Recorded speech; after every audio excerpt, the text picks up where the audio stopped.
In this video I'm talking about how to add background image on your Microsoft Excel. Now just go to the insert and here you can select shape. You have to select any one shape here. I just select rectangular. Now select the background image area. Okay, it's done. Now right click here,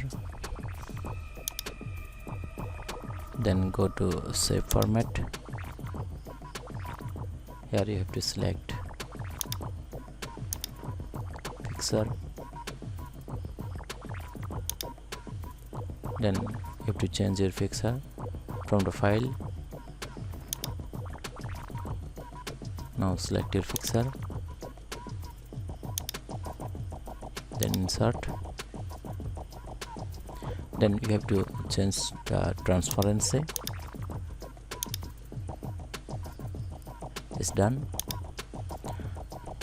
Thanks for watching.